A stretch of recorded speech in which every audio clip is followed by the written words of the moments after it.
चल ready. Hare Krishna. Hare Krishna. So welcome back everyone. Last time हम लोग ने बहुत ही अच्छे से चर्चा की थी। फर्स्ट टाइम था तो थोड़ा कम चर्चा हो पाई थी, पर आज हम इसको आगे बढ़ाएंगे। ठीक है, आज हम बात करेंगे बाकी चीजों के बारे में। तो किसको याद है कि चलिए पहले हम मंत्र बोल लें, एक बार महामंत्र बोल लें, फिर हम स्टार्ट करते हैं। कौन शुरू करेगा? दीपाली जी आप शुरू करेंगी महामंत्र? जी मैम। जी जी माता जी। जी। जय राधा माधव, जय हो कुंज बिहारी। जय राधा माधव, जय कुंज बिहारी। जय राधा माधव, जय हो कुंज बिहारी। जय राधा माधव, जय कुंज बिहारी। जय गोपी जन वल्लभ, जय गिरिवरधारी। जय गोपी जन वल्लभ, जय गिरवरधारी। जय राधा माधव, कुंज बिहारी। जय राधा माधव, कुंज बिहारी। यशोदानंदन ब्रज जन रंजन, यशोदानंदन ब्रज जन रंजन। यमुना तीर वनचारी। यमुना तीरा वनचारी। Hare Krishna Krishna Krishna Krishna Krishna Hare Hare Hare, Hare Ram Ram, Ram Ram Ram Hare Hare Hare. Hare. Thank you so Hare much. Krishna Krishna. हम लोग ही गा रहे थे, बच्चे चुप ही थे, है ना? जी आप लोग भी सिंग करा करिए साथ में भजन, हाँ, क्योंकि है ना? महामंत्र तो सबके लिए है ना, और हमने तो शुरू किया बच्चों के लिए। आप ही नहीं करेंगे तो फिर वही क्या तो। होगा? अच्छा चलिए। तो लास्ट टाइम आज हमारे साथ हिमांग भी है और प्रज्ञा पहली बार आया है, तो हम बता दें हमने लास्ट टाइम चरणामृत शुरू किया था, और हमने चैतन्य महाप्रभु के बारे में उनकी लाइफ का इंट्रोडक्शन शुरू किया था, राइट? तो किसको याद है कि चैतन्य महाप्रभु के माता पिता का नाम क्या था? मैम हम बता दें। हाँ, मैम पिता का नाम पता है, माता जी का नाम नहीं पता। कोई नहीं बताए। पिताजी का नाम मैम जगन्नाथ मिश्रा था। Very good. और माता जी का नाम माता जी का दीपाली? नाम शची माता। शची सती माता। देवी। Very good, very good. तो चैतन्य महाप्रभु जो थे उनका जो जन्म है वो नवदीप स्थान में हुआ था, ये मायापुर के पास है। और इनके जो पिता थे वो जगन्नाथ मिश्र थे, और इनकी माता थी शची देवी। इनके गुरु कौन थे, जो पहले गुरु थे?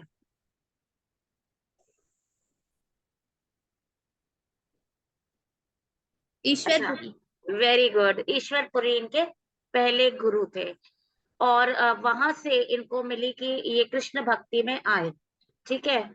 अब इनका क्या हुआ कि इन जब ये वापस लौट के आए तो इन्होंने यहाँ पर कृष्ण भक्ति को फैलाया। और जैसे कि लास्ट टाइम हमने चर्चा की थी कि इनको कहा जाता है चैतन्य महाप्रभु को ये श्री कृष्ण के स्वयं अवतार थे। क्यों थे और क्यों इन्होंने इस रूप में जन्म लिया था? वो इसलिए लिया था कि कृष्ण ने सोचा हर बार तो मैं ऐसा अवतार बन के आता हूँ कि मैं ना दुष्टों का नाश करता हूँ, और फिर लोग मेरी ग्लोरिफिकेशन करते हैं, लोग मेरे बारे में पूजा करते हैं, ये करते हैं।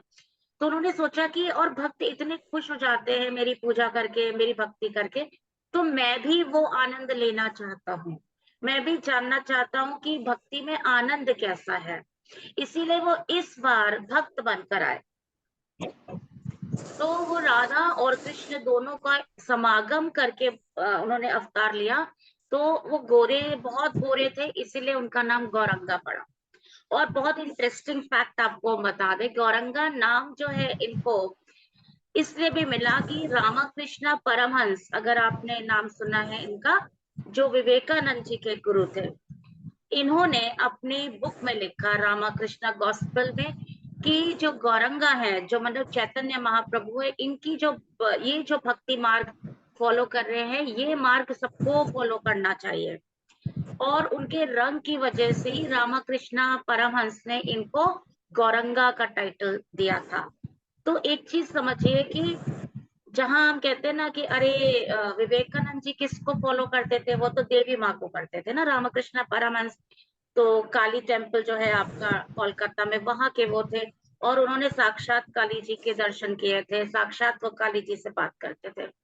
तो जो हमारे सनातन में जो ये ऐसे होता ना, नहीं हम तो शक्ति की पूजा करते, नहीं तुम तो वैष्णव हो, नहीं तुम शैवाइट हो, ठीक है, ऐसा जो है। लेकिन सोचिए कि रामकृष्ण परमहंस ने भी चैतन्य महाप्रभु को बहुत महान भक्त बताया, ईश्वर का अवतार बताया, और ये कहा कि ये गौरंगा है, और जो ये पथ बना रहे हैं, आपको भक्ति का वही पाथ फॉलो करना चाहिए।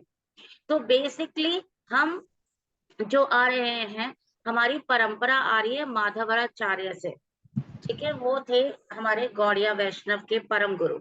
वहां से ये परंपरा चली आ रही है, और चैतन्य महाप्रभु उस परंपरा को लेके आगे चल रहे हैं। अब आप सोचेंगे कि चैतन्य महाप्रभु ने जो भी किया वो हम तक कैसे पहुंचा, ठीक है, कोई बता सकता है कि हम तक कैसे पहुंचा होगा? वो तो 14वीं शताब्दी में थे, फिर उनकी शरीर छोड़ दिया, तो उनका ये जो सब कुछ था, ये हम तक कैसे पहुंचा? जो उनके शिष्य माता थे जी वो अपने सच शिष्य मतलब ऐसे बढ़ाते गए, बताते हुए वेरी कि अपने गुड इनने ये हेमांग। किया, फिर मतलब पीढ़ी दर पीढ़ी ये चलता गया। हाँ, वेरी गुड हेमांग।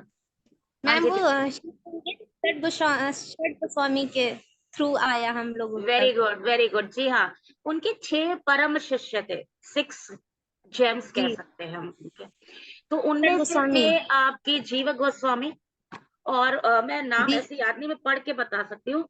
उनके थे रूप गोस्वामी, सनातन रघुनाथ दास गोस्वामी, गोस्वामी, गोपाल भट्ट गोस्वामी, रघु रूप रघुनाथ गोस्वामी। भट्ट गोस्वामी, रघुनाथ दास जी जी एंड जीव गोस्वामी। ये 6 उनके शिष्य थे जिन्होंने इसको आगे बढ़ाया, और ये इन्होंने इस परंपरा को आगे लेते गए, ठीक है।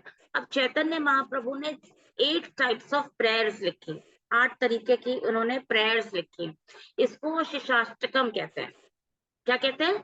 शिशाष्टकम, मतलब 8 प्रेयर्स लिखी इन्होंने। वो मैं आपको पीडीएफ में करके भेजूंगी, आप लोग पढ़िएगा उसे, बहुत प्यारी सी उन्होंने प्रेयर लिखी। तो ये जो चैतन्य महाप्रभु का ये था, ये इन्होंने यहाँ से स्टार्ट किया। अब इन्होंने भक्ति को कैसे डिफाइन किया? उन्होंने कहा कि भक्ति वो नहीं है कि जो आप माला लेके ना कोने में बैठ जाएं और सारा दिन जप करें। नहीं, भक्ति वो नहीं है। भक्ति है कि आप अपना कार्य करते रहें, सारे कार्य करते रहें, और आप उसमें प्रभु को जपते रहें। आप नाचिए, गाइए, आप लाइफ को एंजॉय कीजिए, लेकिन उस एंजॉयमेंट में आपको याद रखना है कि ये सारे एंजॉयमेंट का सुप्रीम एंजॉयर कौन है? लॉर्ड कृष्णा। तो यही एक फर्क है भक्ति में और बाकी रास्तों में, कि जो हमें चैतन्य महाप्रभु ने दी, उसमें उन्होंने ये नहीं कहा कि आप कोने में बैठ जाइए और माला लीजिए और तपस्या कीजिए, क्योंकि वो मनुष्य के मन को ना बहुत अच्छे से जानते थे। वो जानते थे कि ना कोई भी इंसान एक कोने में तो बैठ के रह ही नहीं सकता। जैसे आप लोग किताब खोल के आप बैठ जाओ 1 घंटा, मतलब श्योरिटी है कि आप 1 घंटा तो आपका मन लग ही नहीं सकता। उसमें से आप सिर्फ अगर सच में पढ़े होंगे तो 15 मिनट, बाकी के आपके 15 या 40 मिनट सपने देखने में, या कल क्या होने वाला है उसको सोचने में, या किसी से लड़ाई झगड़ा हुआ है उसको सोचने में, या कुछ और सोचने में आप बिता देते हैं। यस और नो? हम कहीं नहीं सकते कि हम 1 घंटा पूरा मन लगा के पढ़ते हैं। इसीलिए पढ़ाई में भी कहा गया है कि आप 15 मिनट्स रीड करो, फिर आप लिखो, प्रैक्टिस करो, फिर आप उसको जोर जोर से पढ़ो। इसीलिए जोर जोर से पढ़ने पे भी काफी एम्फेसिस दिया जाता है कि जब आप जोर से पढ़ते हो तो आपका मन कम भटकता है। इसी तरह जो हमारा महामंत्र है हरे कृष्णा, वो जोर से पढ़ने के लिए कहा गया है कि आप जितना, आप अलग अलग तरीके से पढ़ सकते हैं, लेकिन सबसे ज्यादा फल देने वाला होता है जब आप जोर से पढ़ते हैं। अच्छा, एक एक फायदा तो मैंने बता दिया जोर से पढ़ने का, दूसरा दो दो फायदे और बता दे कोई, या एक और फायदा बता दे जोर से मंत्र पढ़ने से और क्या अच्छा होता है। एक तो हमारा मन लगा रहता है जैसे मैंने बताया, दूसरा मैम दूसरा कि हम जब ये ऐसे पवित्र मंत्र पढ़ते हैं तो हमारे तन के साथ हमारे जहाँ जिस हम एनवायरनमेंट में पढ़ रहे हैं वहां के लोगों के कान में भी जाता है, उनकी भी शुद्धि होती है। वेरी और गुड, हमारे वेरी आसपास गुड, रखी मतलब जब हर चीज की एक ऑरा होती है उसकी भी शुद्धि होती है। करेक्ट। इसका मैं एक आपको कहानी सुनाती हूँ। लंदन में एक जब महाराज को सेटअप करना था प्रभुपाद को, तो वहां पे उन्हें कोई जगह नहीं मिल रही थी। तो किसी ने कहा एक हवेली है, एक मैंशन है खाली, लेकिन वो हॉन्टेड है, आप वो ले लीजिए, अगर आप ले लीजिए तो उन्होंने कहा हाँ दे दो दे दो। तो सबने बोला अरे आप वहां मंदिर खोलोगे, वो हॉन्टेड जगह है, वहां पे बहुत सारी एंटिटीज है, भूत प्रेत है, आप वहां मंदिर खोलोगे? तो प्रभुपाद ने कहा हाँ हम खोलेंगे। और प्रभुपाद ने वहां पे टेम्पल स्टैब्लिश किया, वहां पे लोग चैंटिंग करते रहते थे, करते रहते थे, करते रहते थे। तो एक दिन जो वहां का पुजारी थे, उनके पास एक आत्मा प्रकट हुई और उसने बोला कि बहुत आपने अच्छा काम किया जो यहाँ पे आपने टेम्पल खोला, बिकॉज आपके चैंटिंग से क्या हुआ, हम मुक्त हो गए, हम सब यहाँ से जा रहे हैं क्योंकि हमें मुक्ति हो गई है। तो हेमांग वेरी गुड, आपने सही बोला कि जब हम चैंटिंग जोर से करते हैं तो क्या होता है कि हम अपनी तो शुद्धि करते ही करते हैं, साथ में जो इन्वायरमेंट होता है वो शुद्ध होता है, पर जिसको सुन मतलब जिसके कान में भी पड़ता है उसकी भी आप शुद्धि कर देते हैं।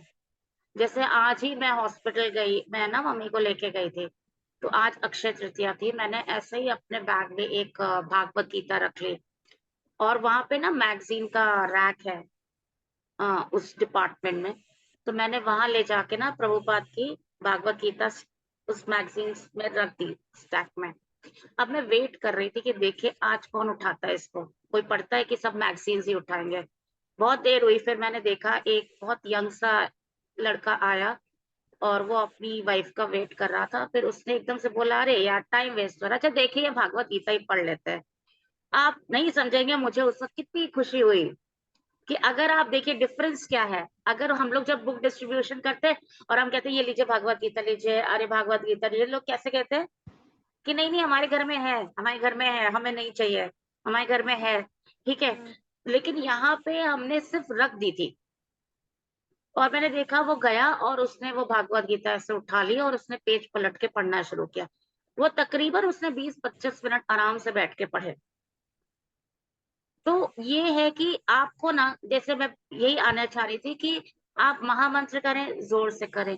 आप कभी कभी प्रचार जब करिए ना, किसी को बताइए भी कृष्णा कॉन्शियस के बारे में, कभी कभी इनडायरेक्टली बताइए। आप कई बार लोग आपको डायरेक्टली नहीं सुनेंगे, कुछ लोगों को ना किसी की इंस्ट्रक्शन लेना पसंद नहीं है। जैसे आप लोग क्लास में होते हैं, हर टाइम आपको नहीं पसंद होता टीचर आपको बोले चुप रहो, ऐसे नहीं करना वैसे नहीं। लेकिन जब आपको टीचर एक बार बोल देता है और उसके बाद छोड़ देता है, फिर जब आप बात करते करते करते करते थक जाते हैं, तो फिर आप क्या सोचते हैं, अरे यार बहुत देर से बात कर रहे हैं, चलो कुछ तो काम कर ले, चलो कुछ तो किताब निकाल ले, पक गए बहुत ज्यादा, राइट।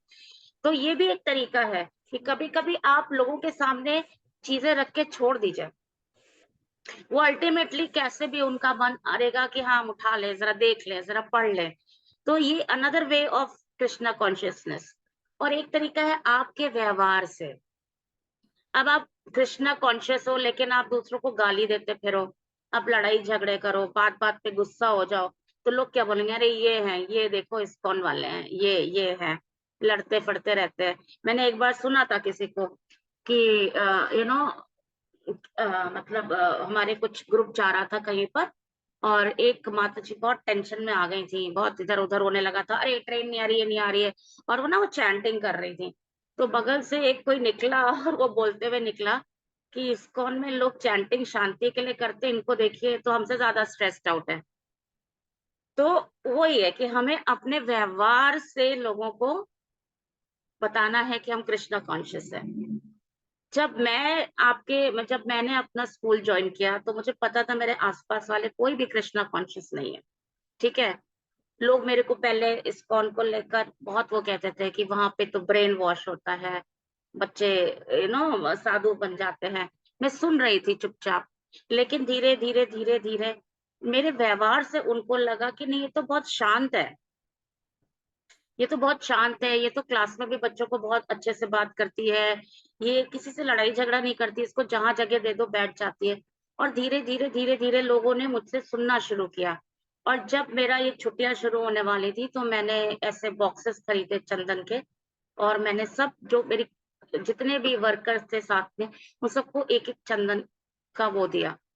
मैंने कहा तो ये आपका व्यवहार है, आप कैसे कर सकते, और तरीके बताइए जरा, हम और कैसे लोगों को वो कर सकते हैं कि आप कृष्णा कॉन्शियस बनिए, और क्या तरीके हो सकते हैं। मैम उनको कुछ वीडियोस जैसे रहती हैं यूट्यूब पर इस्कॉन की, हाँ जैसे बहुत हाँ चैनल है, उसको उसको दिखा के कि कैसे लोग भक्ति को एंजॉय करते हैं। ज्यादातर लोगों को यस, लगता है कि ये बोरिंग है और ये बहुत हाँ कूल नहीं बिल्कुल। होगा। तो अगर हम वो वीडियोस उनको दिखाएंगे और शेयर करेंगे कि, और जो लोग ये समझते हैं कि हम बहुत अकेले हैं, तो उन्हें ये पता चलेगा कि एक डिवोटी कितने सारे भक्तों के साथ रोज अपना टाइम हाँ स्पेंड कर सकता है। Very good Arya, very good. और बेसिकली बताए। हम लोग इन लोगों को इसके मतलब भक्ति और कृष्ण मार्ग की इसकी हम लोग उनको वो बता सकते हैं कि क्या क्या इसके फायदे हैं, और इससे करने में हमें सिर्फ इसका एक ये अर्थ नहीं होता है कि हम अपना मतलब हम उनको ये समझा सकते हैं कि भक्ति का सिर्फ एक ये अर्थ नहीं है कि आप सिर्फ कृष्ण पूजा कर रहे हाँ हैं और अपने मतलब अपनी आर्थिक प्रोग्रेस, अपनी इकोनॉमिक प्रोग्रेस को रोक दें। तो उनको हम ये समझा सकते हैं कि आप इसके साथ साथ और भी चीजें कर सकते हैं। राइट। प्रज्ञा बहुत चुप है, प्रज्ञा। प्रेम भी बहुत, मैम प्रेम आई ने तो वांट लास्ट टाइम बड़ा आंसर दिया था, इस बार प्रेम भी शांत है। Ma'am, I want to say that in my family, I have started before going. मैं सोने से पहले जब सोने जाने से पहले मैं 15 मिनट कान्हा की फ्लूट म्यूजिक सुनती हूँ, जिससे मेरे को एक शांति मिलती है। एंड मैंने अपने मम्मी पापा से भी कहा है कि जब आप लोग स्ट्रेस में हो तो आप लोग वो फ्लूट म्यूजिक सुना करो। वेरी तो गुड, मेरी बहन ने भी ट्राई किया है, को भी पीस मिलती है। एंड मैं अपने फ्रेंड से भी बोलती हूँ कि हाँ वो लोग भी ये ट्राई करें। Very good. और तरीके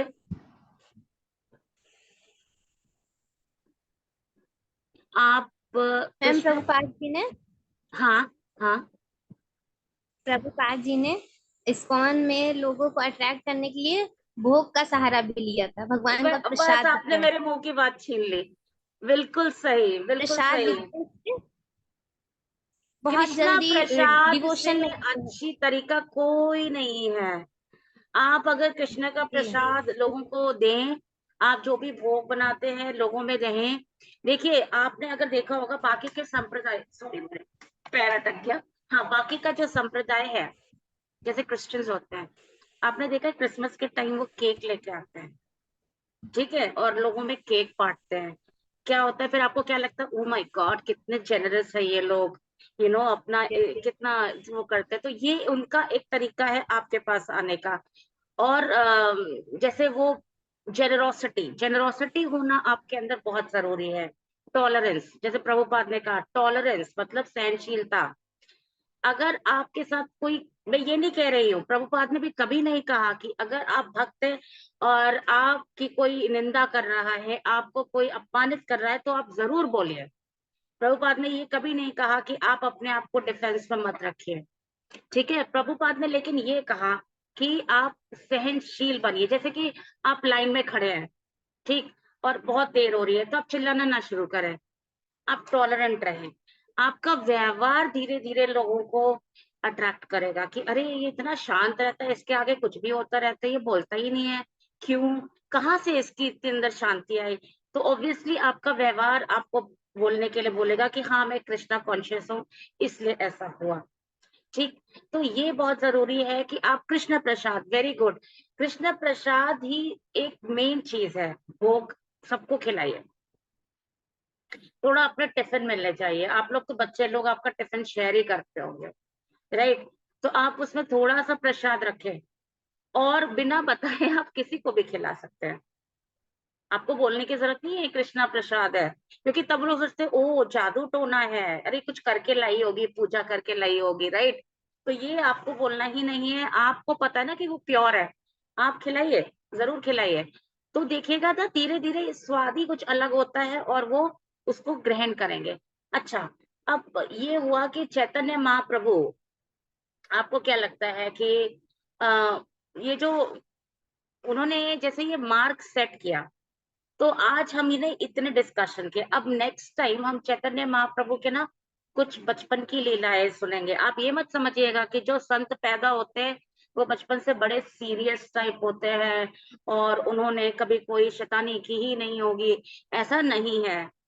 ठीक है, ऐसा नहीं है। एक बार चैतन्य महाप्रभु ने क्या किया था, उनके जब छोटे थे तो उनके गांव में एक पुजारी थे, वो उन्होंने पूजा शुरू की और वो भोग चढ़ाने लगे। तो चैतन्य महाप्रभु छोटे से थे, जब वो भोग चढ़ाया तो आंखें बंद की सबने, चैतन्य महाप्रभु ने सारा खा लिया भोग। अब वो जो पंडित जी थे बहुत तेज चिल्लाए और सची माता पे चिल्लाए, ये तुम्हारा लड़का सारा भोग खा लिया इसने, फिर वो नेक्स्ट डे उन्होंने भोग बनाया और कहा अब इसको लेके मत आना, बहुत शैतान है ये, यहाँ आना नहीं चाहिए इसको। फिर जब उन्होंने भोग वोग चढ़ाया, सारे सब लोग बैठे थे और सबने आंखें बंद की, हे प्रभु इस भोग को स्वीकार करो। तो चैतन्य प्रभु उठे और उन्होंने सारा भोग खा लिया। अब ये बहुत तेज चिल्लाए और इनको ना भगा दिया, बोला आज से इसकी शक्ल नहीं देखूंगा। फिर जब वो सो गए रात को, तब भगवान ने उन्हें दर्शन दिए और बोले कि तुम चिल्ला क्यों रहे हो, तुमने तो कहा ही था कि प्रभु भोग स्वीकार करे, तो मैंने स्वीकार कर लिया। तो बोले प्रभु, कहते हैं हाँ मैं ही तो हूँ, मैं हूँ, मतलब तब उनका नाम चैतन्य नहीं था, तब उनका नाम निमाई था। तो उन्होंने कहा कि हाँ मैं ही तो हूँ, मैं ही निमाई, और मैंने ही खाया तुम्हारा भोग। तो तब से फिर वो पंडित जी ने लोगों में बताना शुरू किया कि ये जो विशंबर है ये कोई साधारण बच्चा नहीं है, ये मतलब भगवान का ही रूप है। ठीक, तो उसी तो ऐसा नहीं है कि उन्होंने बहुत सिंपल लाइफ जी या बचपन से वो ऐसे थे, बिल्कुल नहीं, या बचपन से उनमें भक्ति थी, बिल्कुल नहीं, बचपन से उनमें भक्ति नहीं थी। वो हाँ विलक्षण बुद्धि के थे, वो संस्कृत पढ़ना चाहते थे, ज्ञान लेना चाहते थे, और उनके अंदर ये था कि वो प्रश्न करते थे। प्रभुपाद ने बोला है आप प्रश्न कीजिए, अगर आप प्रश्न नहीं कर रहे हैं तो इसका मतलब आपके अंदर जिज्ञासा नहीं है भगवान को जानने की, राइट। तो प्रश्न करना बहुत जरूरी है। अगर कोई आपसे कहता है कि नहीं नहीं सिर्फ मैंने तुमसे कह दिया बात मान लो, अगर आपको लगता है कि नहीं मुझे इसके बारे में जानना जरूरी है, क्यों मानूं मैं, जरूर पूछिए, जरूर पूछिए कि क्यों मानना है। ठीक है, जैसे कि किसी ने पूछा मुझसे कि आप लोग कोई एक मुस्लिम फ्रेंड है हमारी, ठीक है, तो उन्होंने कहा आप लोग कहते हैं कि कृष्णा ने 6 साल की उम्र में अपनी कानी उंगली पे गोवर्धन उठाया था। अरे कैसे पॉसिबल है, 6 साल का बच्चा गोवर्धन जैसा पर्वत उठाएगा। तो मैंने कहा एक चीज बताओ कि जो ये हवा में, मतलब धरती जो है कहाँ पर है, यूनिवर्स में, राइट, गैलेक्सी में है, वो ऐसे ही लटक रही है, ठीक है, ऐसे ही लटक रही है, उसको किसी ने संभाला हुआ है कि नहीं संभाला हुआ है, मतलब चाहे आप उसे ग्रेविटी बोलिए, ठीक, ग्रेविटी बोलिए, चलो सब लोग कहते हैं ग्रेविटी से हुई है, ग्रेविटी से हुई है, लेकिन ग्रेविटी भी तो किसी का कहीं से आई है ना, ग्रेविटी भी तो किसी चीज पे टिकी हुई है, ग्रेविटी भी कहीं हवा में तो नहीं लटक रही है ना, ग्रेविटी कहीं तो है। You understand what I mean. अब हम कहें ये ग्लास ऐसे लटक रहा है, अगर हम इस ग्लास को लटकाए तो इसका नहीं मतलब नीचे मैग्नेट होना चाहिए, तो ये ग्लास हवा में लटक सकती है अगर हम इसके ऊपर और नीचे मैग्नेट कर दें, राइट। तो मैग्नेट क्या है, मैग्नेट एक स्टेबल चीज है, मैग्नेट खुद तो हवा में नहीं झूल रहा है ना कहीं, मैग्नेट एक जगह स्थिर है और ऊपर भी कहीं स्थिर होगा तो हम ग्लास को बीच में लटका सकते हैं, लटक जाएगी ग्लास, राइट। तो ऐसे ही अगर आप कह रहे हो कि ग्रेविटी से वो बीच में लटकी हुई है, तो मतलब है ये धरती है या सारे प्लैनेट्स हैं, तो वो ग्रेविटी को ही आप कृष्णा समझ लीजिए। कृष्णा और क्या है, Krishna is holding the entire universe, alright. तो वो कृष्णा अगर पूरी यूनिवर्स को होल्ड कर सकते हैं तो 6 साल की उनके उम्र, मुख में, हाँ वही, उनके मुख मतलब वही, अगर वो इतनी बड़ी गैलेक्सी होल्ड कर सकते हैं, तो एक गोवर्धन पर्वत एक कानी उंगली पे उठाना उनके लिए कौन सी बड़ी बात थी? कोई बड़ी बात नहीं थी, राइट। तो यही है कि आपको अपनी पढ़ाई किस लिए करनी है, क्योंकि पढ़ाई से आपके पास लॉजिक आएगा दूसरे को समझाने के लिए, है ना। चलिए, मैंने बहुत बहुत बोला, अब कोई बोलेगा? हमारे पास अभी भी 10 मिनट है कि हम थोड़ी सी चर्चा कर सकते हैं। किसी का कोई अनुभव है, किसी ने कुछ ऐसे एक्सपीरियंस किया, किसी ने कभी किसी और ने आपसे कुछ सवाल पूछे हैं, या आपको ही किसी चीज पे पूछना है कि ये सच है या नहीं है?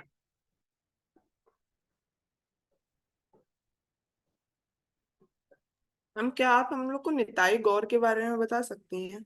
बिल्कुल, वो हम नेक्स्ट एपिसोड में लेंगे, क्योंकि जैसे जैसे हम बढ़ते जाएंगे हम बताएंगे। वेरी गुड, हम निताई गौर के बारे में जरूर बात करेंगे। वो तो अभिन्न अंग है, उसके बिना तो हम कृष्णा कॉन्शियसनेस के बारे में सोच भी नहीं सकते। निमाई निताई, राइट, ये दो तो है ही हमारे।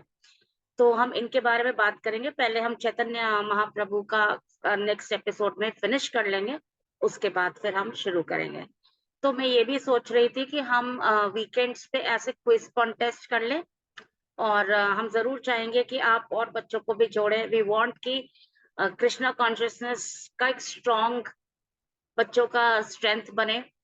हम ऑल ओवर इंडिया से भी जुड़ सकते हैं, ऑनलाइन तो सब लोग जुड़ सकते हैं, और टेम्पल में तो हम मिलेंगे ही मिलेंगे, ठीक। तो आज चलिए यहीं पे समाप्त करते हैं, पर नेक्स्ट टाइम मैं चाहूंगी आप होमवर्क करके थोड़ा सा रखिए। आई नो आपके टेस्ट या सब कुछ चल रहा है, पर जल्दी खत्म भी हो जाएंगे, मुझे लगता है ज्यादा तो टेस्ट बाकी नहीं है आपके।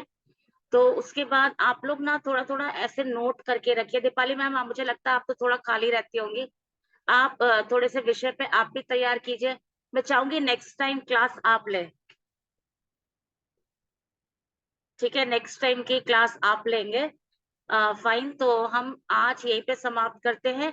लेकिन आज हमने जो भी बताया है उसे ध्यान रखिएगा, और ज्यादा नहीं तो एक माला बच्चे आप लोग जरूर जपे, अगर सोना नहीं हो सकती हैं तो, लेकिन एक माला तो जरूर करिए, जरूर से करिए, ठीक है। तो नेक्स्ट टाइम मिलते हैं। दीपाली मैम, आप नेक्स्ट टाइम के लिए जो भी आपका मन करे आप उस टॉपिक तैयार कर सकते हैं, ठीक है। ओके बच्चों, thank you so much. Hare Krishna. Hare Krishna ma'am. Krishna ma'am. Hare Krishna ma'am. Hare Krishna.